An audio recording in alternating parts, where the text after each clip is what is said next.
सबों को मेरा नमस्कार। आज मैं आप सबों को संधि के विषय में बताने जा रही हूँ। परः सन्निकर्ष संहिता। दो परस्पर वर्णों के मिलने से उत्पन्न विकार को संधि कहते हैं।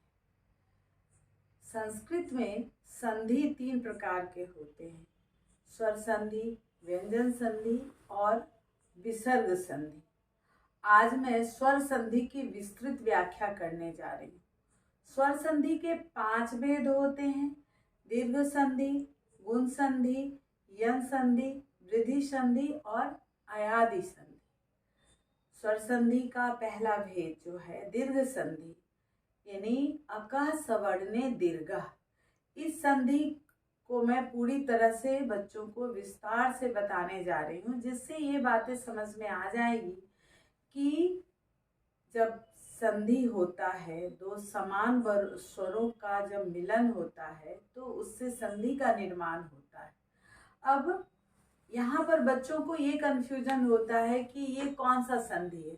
एग्जाम में आप लोगों को ये बताना पड़ता है कि ये कौन सी संधि है। स्वर संधि के भी जो 5 भेद हैं उनको भी समझाना पड़ता है। तो पहला जो है अकः सवर्णे दीर्घा, यानी दीर्घ संधि, यानी 2 समान स्वरों का जब मिलन होता है, यानी अ जोड़ अ बराबर आ जोड़ अ बराबर आ, ह्रस्व ई जोड़ दीर्घ ई बराबर दीर्घ ई, ह्रस्व ई जोड़ ह्रस्व ई बराबर दीर्घ ई, ह्रस्व ई जोड़ दीर्घ ई बराबर दीर्घ ई। यानी किसी भी तरह से 2 समान स्वरों का जब परस्पर मेल होता है और उससे जो विकार उत्पन्न होते हैं तो वो संधि बनता है। उसके बाद आता है ह्रस्व उ जोड़ ह्रस्व उ बराबर दीर्घ उ, ह्रस्व उ जोड़ दीर्घ उ बराबर दीर्घ उ, और दीर्घ उ जोड़ ह्रस्व उ बराबर दीर्घ उ। इनको मैं उदाहरण के द्वारा आप लोगों को समझाऊंगी कि जब परस्पर आपस में 2 समान स्वर मिलते हैं और उससे जो विकार होता है, यानी उससे जब दीर्घ बनता है तो वो दीर्घ संधि कहलाता है। तो आइए इसको विस्तार से देखें। उदाहरण के साथ मैं समझाने जा रही हूँ। दीर्घ संधि। संधि परः सन्निकर्ष संहिता। 2 अत्यंत संयोगी वर्णों के मिलने से उत्पन्न विकार को संधि कहते हैं।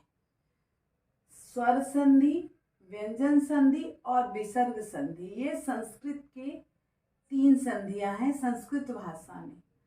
स्वर संधि, स्वर वर्ण के मेल के कारण स्वर वर्णों में से जो विकार उत्पन्न होता है उसे स्वर संधि कहते हैं। स्वर संधि के 5 भेद होते हैं। पहला दीर्घ संधि, यानी अकः सवर्णे दीर्घः। 2 समान स्वरों को मिलाकर एक दीर्घ स्वर होता है, जैसे आ, बड़ी, बड़ाऊ, ये दीर्घ हैं। यानी अ जोड़ अ बराबर आ जोड़ अ बराबर आ जोड़ आ बराबर आ जोड़ आ बराबर आ। ये 2 समान स्वर हैं और जब इनका मिलान होता है, संधि होती है, तो ये दीर्घ संधि बनता है। तो इसको मैं उदाहरण के द्वारा समझाने जा रही हूँ। लोक जोड़ अपवाद।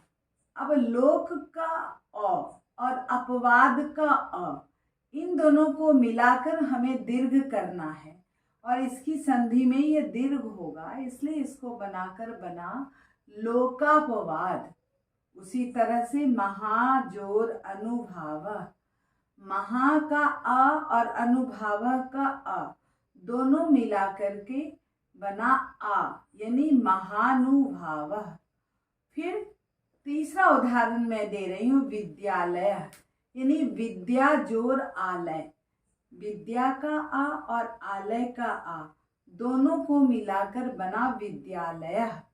फिर देवात्मा, देव जोर आत्मा, देव का अ और आत्मा का आ, दोनों को मिलाकर बना देवात्मा।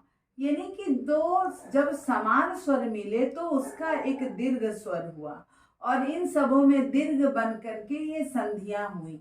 यानी लोकापवाद, महानुभाव, विद्यालय और देवात्मा। इनको जब मैंने जोड़ा कि अज और अ बराबर आ, आज और अ बराबर आ, आज और आ बराबर आ और अज और आ बराबर आ। अब अगला दीर्घ में यहाँ मैंने बताया कि आ और बड़ी और बराऊ। तो आ को मैंने उदाहरण के द्वारा समझाया, जो मैं समझती हूँ कि समझ में आ गया होगा। अब मैं दीर्घ ई को उदाहरण के द्वारा समझाने जा रही हूँ। यानी छोटी ई जोड़ छोटी ई बराबर दीर्घ ई। अब इसका उदाहरण में देखते हैं कि अधीश्वर, अधि जोड़ ईश्वर बराबर अधीश्वर। यहाँ पर क्या होगा, अधि का ई और ईश्वर का ई, जब ये दोनों मिला, छोटी ई हो या बड़ी ई हो, जब संधि होगा तो वो दीर्घ ही बनेगा। तो इसीलिए अधि का ई और ईश्वर का ई जोड़कर अधीश्वर बना और यहाँ पर मैंने इसे दीर्घ किया। उसी तरह से नदी जोड़ ईस बराबर नदीशह, श्री जोड़ ईस बराबर श्रीशह। अब नदी का ई और ईस का ई, जब दोनों को संधि करना पड़ा तो दीर्घ बना यानी कि नदीस बना यानी कि नदीस। उसी तरह श्री का ई और ईस का ई, दोनों दीर्घ को मिलाकर दीर्घ ही बनेगा और उसका संधि बनकर श्रीशा हुआ। फिर मैं देखती हूँ कि आ, बड़ी और बराऊ ये तीनों दीर्घ हैं, तो मैंने आ और बड़ी ई को समझा दिया। अब मैं ऊ को समझाने जा रही हूँ। तो ऊ जोड़ ऊ बराबर बड़ी ऊ। अब छोटा ऊ जोड़ बड़ा ऊ बराबर बड़ा ऊ, बड़ा ऊ बराबर छोटा ऊ यानी बड़ा ऊ, दोनों को मिलाकर दीर्घ ही बनेगा। भानु जोड़ उदय बराबर भानुदय। फिर एक आता है री, पितृनम, पितृ जो ऋणम यानी पितृनम, री जो री बराबर री, तो पितृनम बना। तो ये दीर्घ संधि हुए, यानी अकह सवर्णे दीर्घ। जब दो समान स्वरों को मिलाया गया तो वो एक दीर्घ स्वर होता है। और इस तरह से ये दीर्घ संधि को स्पष्ट मैंने किया और मैं समझती हूँ कि अब दीर्घ संधि पूरी तरह से क्लियर हो गया होगा। अब स्वर संधि के जो 5 भेद हैं उसमें पहला दीर्घ संधि मैं समझा चुकी हूँ। अब दूसरा मैं गुण संधि को समझाने जा रही हूँ। आद गुण, यानी यदि अवर्ण, अवर्ण का मतलब होता है अ या आ, यदि अवर्ण के बाद छोटी ई रहे या बड़ी तो दोनों मिलाकर ए हो जाता है। अवर्ण के बाद छोटी ई रहे या बड़ी ई रहे, दोनों को जब मिलाया जाता है तो ए बनता है। उसी तरह से अवर्ण के बाद यदि छोटा ऊ या बड़ा ऊ रहे तो दोनों को मिलाकर के अ हो जाता है। और उसी तरह से अवर्ण के बाद यदि री रहे, अवर्ण यानी अ या आ के बाद री रहे तो दोनों को मिलाकर के अर हो जाता है, यानी ए ओ अर। ये गुण होता है। गुण को क्या कहते हैं? अगर ए ओ अर को मैंने देखा, हमने कहीं भी ए ओ अर को देखा तो समझ जाइए कि ये गुण संधि है। यानी अ को अ के बाद अगर ई रहे तो ए होता है, अ या आ के बाद अ रहे तो ओ होता है, और अ और री के बाद अगर जोड़ा जाए तो अर होता है। अब मैं इन सबों को उदाहरण से समझाने जा रही हूँ। अज और ई बराबर ए, परम जोर ईश्वर, परमेश्वर, परम का अ और ईश्वर का ई, इन दोनों को मिलाकर ए हुआ, इसलिए क्या बना? परमेश्वर। उसी तरह से तवैव, तब जोर ईब, तब का अ और ई का अ, इन दोनों को मिला करके और ई को मिलाया जाए तो ए होता है, ऐ होता है, इसीलिए ये हो गया तवैव। तब जोड़ ई बराबर तवैव। आगे देखती हूं कि देव, यानी अवर्ण रहे और रहे या आ रहे उसके बाद ई रहे तो ए हो जाता है। तो देव जोड़ इति बराबर देवैति। देव जोड़ इति को अगर मैंने जोड़ा तो क्या बना? देवैति। फिर नर जोड़ ईस बराबर नरेश। नर का अ और ईस का ई, इन दोनों को अ जोड़ ई बराबर ए हुआ, इसलिए इसका संधि बना नरेश, यानी नर जोड़ ईस बराबर नरेश, नरेशः। पुनः देखती हूँ कि लंब जोड़ उदरः, लंबोदरः, यानी अ जोड़ उ बराबर अ जोड़ हरसु हो या दीर्घ हो, उसको जोड़कर अ ही बनता है। तो लंब जोड़ उदरः बराबर लंबोदरः, यानी लंब का अ और उ, अ जोड़ उ बराबर ओ हुआ, इसलिए लंबोदर हुआ। लंबोदर यानी ये गणेश जी का प्रतीक है। सूर्य जोड़ उदय, सूर्योदय, सूर्य इसका ओ और जोड़ उ, अ जोड़ उ बराबर ओ होता है, इसलिए जब इसका संधि किया गया तो सूर्योदय बना, सूर्योदय। फिर री के बारे में देखना है तो महा जो ऋषि, महर्षि, यानी आ जो री बराबर अर, तो महर्षि हुआ। राजा राजर्षि, राजा जो ऋषि, यानी आ जो री को अगर जोड़ा जाए तो अड़ बनता है, तो इसका संधि कर बना राजर्षि।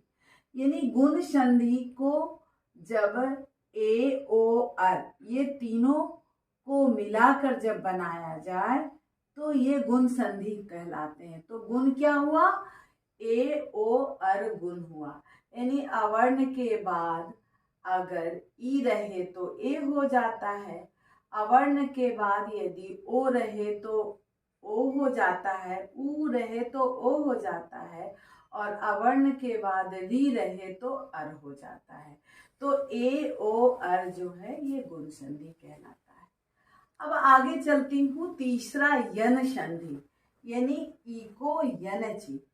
यदि इको यनचि का मतलब होता है ई उ री और लिरी, ई उ री और लिरी, ये इक के अंतर्गत आता है। इक एक प्रत्याहार है जिसको के अंत होता है, उ का वो होता है, री का रो होता है और लिरी का लौ होता है।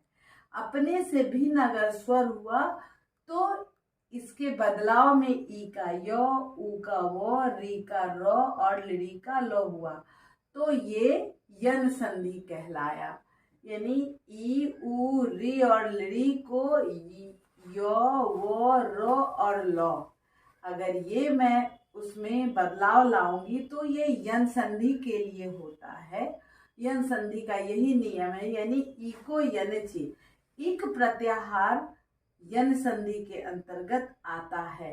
यानी ई उ री लिरी, ई का यो, उ का वो, री का रो और लिरी का लो होता है। अब कहा जाए इसको उदाहरण से कि पहला मैंने समझाया कि ई का यो, अगर ई का यो हुआ तो कैसे हुआ ये देखती हूँ। इत्याकरणः एक स्वर, एक संधि मैं लेती हूँ, तो इति जोर आकर्ण, यानी ती का ई और आ रहे या और रहे, तो ई के बाद अगर इससे कोई भिन्न स्वर है, तो यहाँ भिन्न स्वर क्या है? आ है, तो इसीलिए इसका यो बना। तो इसके आधार पर इत्याकरण ये इसके उदाहरण आए। इसको जोड़ करके बना है इत्या करना। फिर है ऊ का व, यानी ऊ से भिन्न अगर कोई स्वर हो तो उसका व बन जाता है। मध्वरी एक उदाहरण मैं लेती हूँ। मध्वरी को अगर विच्छेद करती हूँ तो बनता है मधु जोर अरी। ये कैसे बना?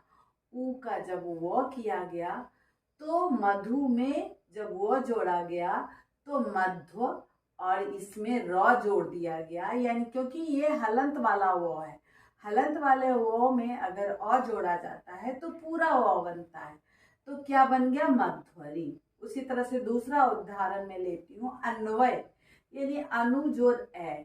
अब अनु का उ, अब उ जोर अ यानी वो।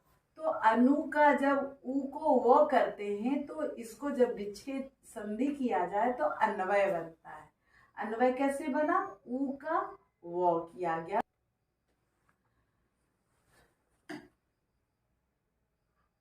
अनु जोर ए, अन्वय।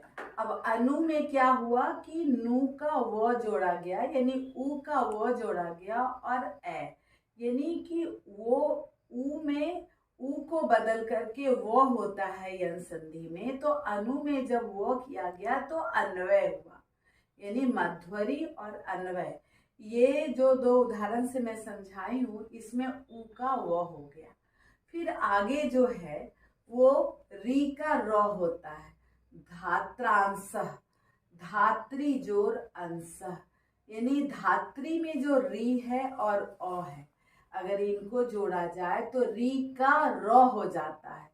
तो जो र बराबर त्र होता है, इसलिए इनको मिलाकर बना धात्रांश। फिर है पितृ जोर आदेश। अब री को अगर र में